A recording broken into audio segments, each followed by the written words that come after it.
Tersangka kasus tudingan ijazah palsu Presiden Indonesia ke-7 Joko Widodo, Roy Suryo, dan Tifauzia Tiasuma atau Dr. Tifa ditangkap polisi pada pagi ini. Kabar itu dibenarkan oleh tim pengacara Roy Suryo, Petrus.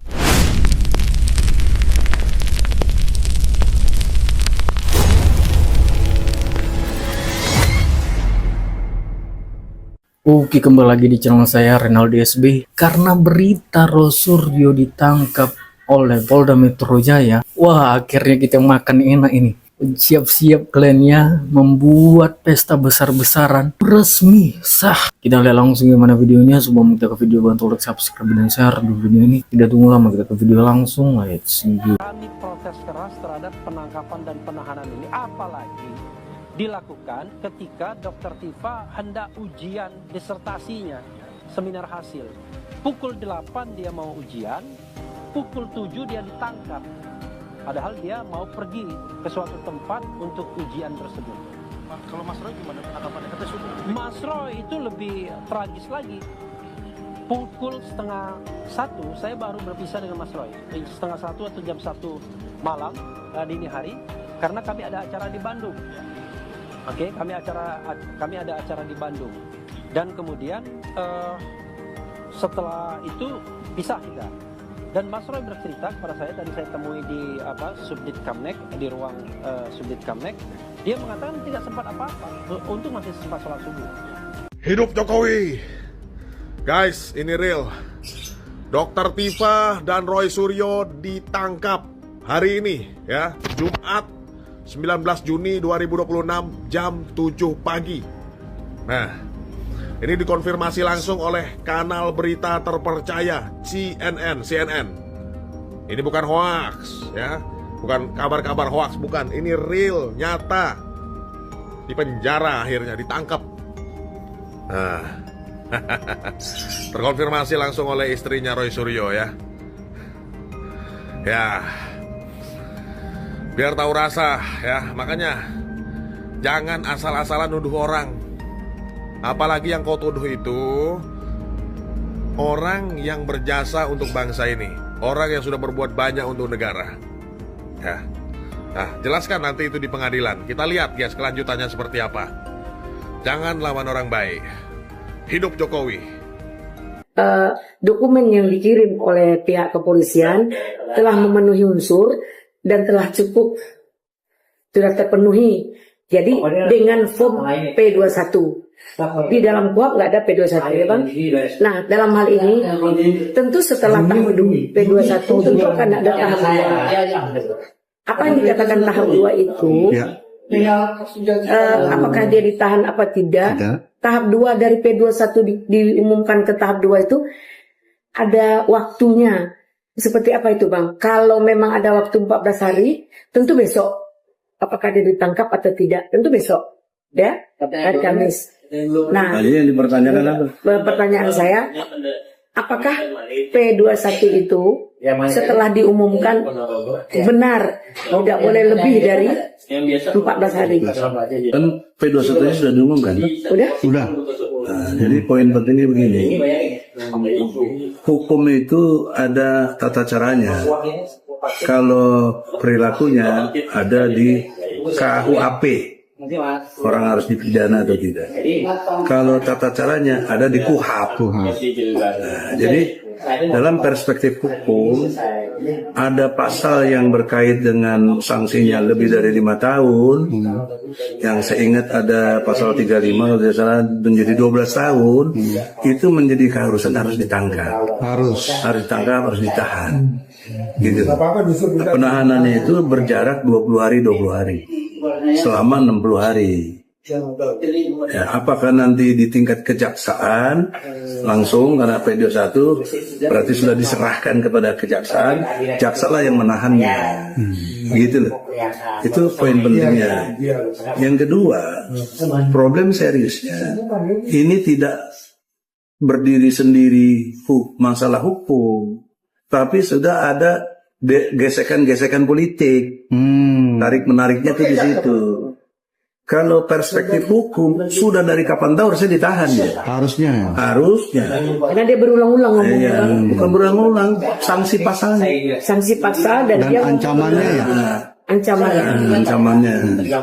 Jadi bukan karena like and dislike, tapi justru kenapa sekarang belum? Di sinilah ada like and dislike, di sinilah ada peran kekuasaan. Ini saya kritik siapapun yang menghalang-halangi ditangkapnya si Roy, itu adalah pelanggaran hukum serius.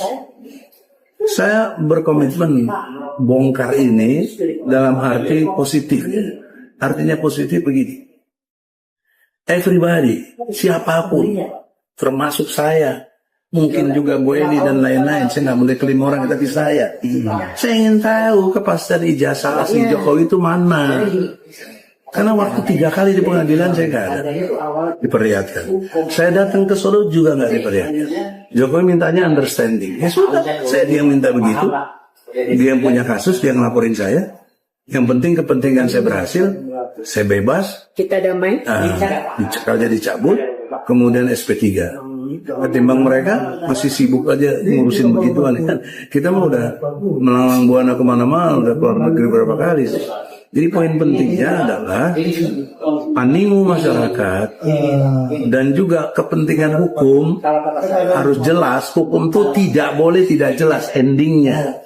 You salah atau saya benar, saya salah atau you yang benar. Gitu hukum itu. Kalau udah menjadi masuk ke proses pengadilan baik perdata maupun pidana. Jadi oleh karena itu, dengan segala hormat, sekarang saya asumsikan ada di kejaksaan. Jangan sekali-sekali kejaksaan tidak menahannya, karena ilmu hukum harus menahannya. Bukan saya berpihak kepada Jokowi, nggak ada urusannya. Saya dengan Jokowi udah selesai, nggak ada. Jokowi yang minta understanding, ini penting loh. Banyak orang nggak ngerti. Seolah-olah saya dianggap terima uang lagi. Tapi logika terbalik. Kalau saya terima uang, mana buktinya? Mana faktanya? Mana data-datanya? Saksinya. Malah ada yang ngomong begini, Bu Eli. Oh, ini nggak terima, kali Bu Eli yang terima. Ada yang bilang begitu, bagaimana? Ada yang bilang Bu Eli yang bodohnya dapat 30 miliar. Gimana Bang? Ya itu Allah, ya Rabbi. gimana jawablah. Nah, jadi gini Bang, kita kesanakan silaturahmi dan saling bermaafan. Apalagi Bang Egy adalah sahabat dari Pak Jokowi sebelumnya. Itu yang menyampaikan Pak Jokowi langsung loh. Betapa low profilnya mantan presiden ke-7 itu. Bang Egy, memang ya dipeluknya, tapi dia menjawab begini, Bang, ingat enggak? Waktu kita begini-begini tahun 2006 jadi artinya, bersama Todung Mulya Lubis. Iya, saya merinding itu. Dia masih ingat. Saya nggak ingat. Iya, jadi ada asumsi orang bahwa Pak Jokowi yang sekarang ini bukan Pak Jokowi yang dulu. Ternyata dia ingat cerita Abang, berarti inilah Pak Jokowi yang sebenarnya. Dan kita 2 kali ketemu, profilnya bagus sekali gitu. Santun gitu. Beda dengan ini, dengan orang-orang yang berlagak jadi, bahkan ada yang sok ustad tapi arogansinya dan omongannya luar biasa. Fitnahnya, mulutnya, jahatnya. Nah, jadi gini Bang, tentang ini kita menganggap polisi ini mungkin hati-hati dalam penangkapan Roy Suryo ini, karena ini dianggap adalah atensi publik. Saya berpendapat perkara ini tidak ada atensi publik, kecuali masalah mahasiswa Bang ya. Berkali saya sampaikan, ada mahasiswa namanya Alfredo ditangkap, ditahan sampai turun Yusril Iza Mahendra, sampai DPR Komisi 3 juga turun dan dibebaskanlah Alfredo ini. Itu baru atensi publik. Kalau ini mereka membuat opini publik, digiring perkara ini ke publik, dibuat narasi-narasi ke publik, namun publik malah muak. Bahkan publik menganggap tangkap karena sudah muak, menganggap terlalu lemah hukum saat ini, polisi terlalu lemah, terlalu mengikutkan. Siapa yang ditakuti oleh polisi ini? Apakah ada penekanan terhadap polisi sehingga tidak berjalan tahapan hukum ini? Nah, ingat, kalau politik tidak ada yang abadi adalah kepentingan. Tapi kalau hukum harus ada kepastian hukum itu sendiri. Tidak bisa di backing ya bang, tidak bisa diinikan. Mungkin senior saya tambahannya dari kepastian hukum, yang kedua manfaat hukum. Kalau nggak ada penangkapan, apa manfaat hukum dibikin undang-undang itu? Nggak bermanfaat, nggak ada makin menimbulkan tidak ada kepastian. Kalau nggak ada kepastian, tidak ada manfaat. Nah yang ketiga, tujuan hukum tidak tercapai. Apa? Rasa keadilan. Itu yang dimaksud mewakili masyarakat, animo masyarakat, pengen tahu, nggak terpenuhi. Karena 3 faktor tadi, manfaat, kepastian, tujuan hukum tidak jalan. Ya, saya ulangi, kepastian hukum, manfaat hukum, dan tujuan hukum, yaitu keadilan. Kalau manfaat hukum ya harus berdaya guna. Dengan adanya hukum itu bermanfaat, munculnya rasa keadilan tadi. Nah, jadi ingat, jaksa, polisi dengan segala hormat, saya lihat polisi sudah bekerja baik dalam arti sudah sampai ke taraf P21, nggak dibalikin lagi P19. Artinya tugas polisi sudah selesai. Sekarang ada bola di jaksa.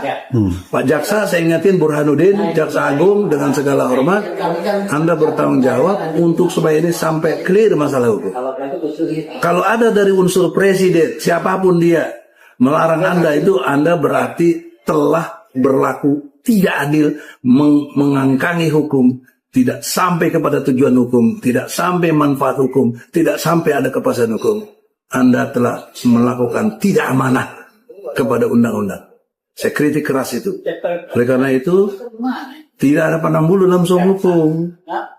Jadi kemarin begini bang. Dulu waktu saya di penjara, siapa yang belain? Kagak ada. Atas izin Allah aja saya bisa bebas. Ya. Dan juga tentu di situ saya akui ada peran Dasko. Nggak mungkin saya nggak akui. Jelas itu. Nah sekarang apa juga ada peran sehingga itu tidak ditahan? Bisa juga logika dibalik itu. Jadi dengan segala hormat, janganlah ada hukum itu dimainkan seperti itu. Saya kira itu aja. Sekarang persoalannya bukan di hukum, persoalannya gesekan politik. Gesekan politiknya ini yang masih kental sekali. Jadi gini bang, kalau gesekan politik, saya nggak terima bang. Kenapa? Kena kemarin, kalau tidak ada P21 itu perkara ini tidak naik, dihentikan, dia tidak mau RJ, tidak mau dengan cara rapid. Terus itu tak berarti satu lagi ketika dia meninggal, ini dia ada. Nah sekarang dianggap tidak akan terjadi P21. Saya sangat kecewa dan mungkin saya akan ribut juga bang. Ini kita P21 kan P21 udah ada. Ya kan saya dibilang kalau nggak ada P21 dan mereka tidak langsung tahap 2 bang. Gini bang, kita ketika SP3 dicaci dimaki, nggak makan, nggak minum, bahkan saya secara pribadi nggak tidur bang. Dicaci dibilang termul. Yang ngomong terjal itu bang, dajal. Jadi kalau kita dibilang termul boleh dong. Yang ngomong termul itu sampai tadi jadi terjal, itu bilang termul. Kita jawab ya terjal. Jadi terjal. Oh, termul dajal. Ya, yang dajalnya ya. Jadi artinya kalau terjal itu masih ngomong menganggap P21 tidak ada, itu mustahil. Kenapa? Kenapa harus ada SP3? Oleh karena itulah mesti dipahami Bunda. Gesekan politik logikanya menghambat. P21 ini harusnya sudah ditahan. Kok belum? Jadi indikasinya lihat besok. Kalau sampai tidak ditahan berarti gesekan politik ada. Itu maksudnya. Tapi pihak sana seolah-olah mengolok-olok P21 itu sendiri. Tidak akan ada. Nah, gimana? Makanya oleh karena itu, dengan olok-olok mereka tidak akan bakal ditangkap, tidak akan bakal diproses, harus ada 2 hal penting di sini. Satu, periksa Abraham Samad. Karena dia pernah berjanji akan bongkar dan segala macamnya. Dan juga dia waktu awal menjadi terlapor kemudian jadi tidak tersangka. Jadi tidak tersangka. Ada apa? Berarti ada peran yang lebih tinggi dalam konteks kelembagaan polisi yang bisa ngatur-ngatur. Oke? Yang kedua, periksa dari unsur-unsur presiden. Ada nggak yang menghalang-halangi ini untuk tidak ditahan? Karena kan gesekan politik itu tidak mustahil antara Jokowi dengan Prabowo, masih ada, minimal di tingkat bawah-bawahnya ini. Ada dugaan itu. Ada dugaan itu. Jadi saya maksud gesekan politik. Oleh karena itu dua hal ini segera periksa Abraham Samad, ya. Kalau berani menjamin, dia kan berani menjamin tidak akan diproses. Ada omongan dia itu. Berarti kalau tidak diproses berarti jaminannya benar dong. Ada sesuatu. Ya, nah, makanya kalau diproses berarti dia tidak benar. Jadi omdo aja. Ya sudah, sekarang harus diproses. Itu logika hukum. Saya nggak ada backing, siapa nggak ada. Saya hanya mohon kepada Allah saja. Ya, difitnah segala macam. Maka logikanya terbalik. Kalau saya difitnah, terima uang, apalagi minta maaf, harus ada bukti data. Di video kayak begini, ngomong minta maaf. Adakah video atau foto pas lagi terima uang kayak si Rismon dapat parcel itu? Kan begitu. Dan juga yang kedua, mereka kan punya daya intelijen yang kuat, baik di polisi, di tentara, ada intelijennya, ada BAIS, ada apa semuanya, ada BIN segala kan, ada juga propam. Nggak mungkin kalau saya terima uang nggak dibongkar, nggak mungkin. Ya toh? Dan mana putusan pengadilan? Itu yang paling penting, bos. Dianggap saya bersalah. Kalau nggak ada, fitnah dong. Jahat kalian itu memfitnah orang. Ya toh? Dan Jokowi juga nggak bakal suka, gue terima duit nggak ngaku misalnya. Dia akan persoalkan walaupun dengan buzzer-buzzernya. Ini nggak ada. Ya pribadi happy aja. Ya, itu penting logika hukum ini. Jadi sekali lagi, gesekan politik ini sudah hilang. Juga Abraham Samad, lo jangan so jago lah, ya. Berani jamin nggak akan proses. Tampilkanlah. Kalau ini masalah hukum, proses lah. Ya, jangan apa kemudian bermain merasa dengan kekuasaannya dan backing ya. Juga yang di unsur-unsur kepresidenan, karena cuma dari unsur kepresiden yang bisa meng-hold. Nggak bisa. Kan polisi harus minta izin presiden juga dong. Nggak mungkin nggak. Dia kan bawahannya presiden. Nah, problem seriusnya kalau Roy ditangkap mungkin citra presiden jadi tidak bagus. Misalnya begitu. Mestinya nggak usah mikirin citra. Ini masalah keadilan. Ya, siapapun orangnya kalau untuk keadilan nggak usah citra. Nabi Muhammad berkata atau bersabda, putri Rasulullah Fatimah bila mencuri, aku sendiri yang potong. Kata Nabi Muhammad begitu. Itu artinya memotong istilah nepotisme. Ini apa urusannya? Ya. Jadi oleh karena itu, dengan segala hormat, tidak menuduh, tapi logika politik saya jalan, logika hukum saya jalan. Ini menghambat dua unsur itu yang saya temui. Mungkin ada lagi yang lain, saya tidak tahu. Ya, karena dari pihak yang berwenang juga ada menghubungi saya dari unsur presiden ini, kesannya masih belum rela si Roy ditangkap sama si Tifa. Itu, ente dalamilah di situ. Saya udah nyebut tuh unsur presiden, terus saya tidak masih siapa. Oke. Jadi dengan terbitnya P21 kemarin, Bang Egy sendiri melihat Roy Suryo ini murni memperjuangkan kebenaran atau memang blunder secara hukum? Saya tidak boleh seuzon, tapi saya pakai data. Roy mengatakan 99,9% palsu. Clear? Ada yang bantah omongan saya? Enggak kan? Kalau 99,9 palsu, dipastikan gugatannya si atau laporan atau apalah namanya dari si Roy, tuduhannya dipastikan benar. Pertanyaan seriusnya, kalau sudah yakin 99,9, kenapa minta dihentikan? Kenapa minta dihentikan? Atau seperti ini tidak mau diproses? Dokter Tifa juga begitu, takut mau diproses, malah nawarin diri jadi dokternya Jokowi. Iya. Bagaimana dokter kok nawarin diri? Ya nggak bener lah itu. Ini kan contoh yang sederhana. Nggak main-main, logika hukum ya. Saya mendukung Roy, saya ulang ini. Walaupun saya ada masalah dengan, tapi saya dukung dia. Buktikanlah 99,9% itu palsu, buktikan. Dan buktikan itu di pengadilan. Kenapa lo takut ke pengadilan? P21 kan harusnya ke pengadilan. Itu aja poin penting itu, Roy.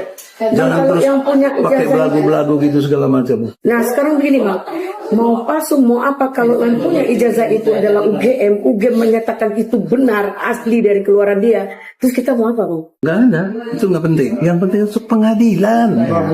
UGM nggak penting, cuma nggak penting. Kenapa nggak penting? Karena semua data dibawa ke pengadilan. Hakim lah yang penting. Yang menentukan.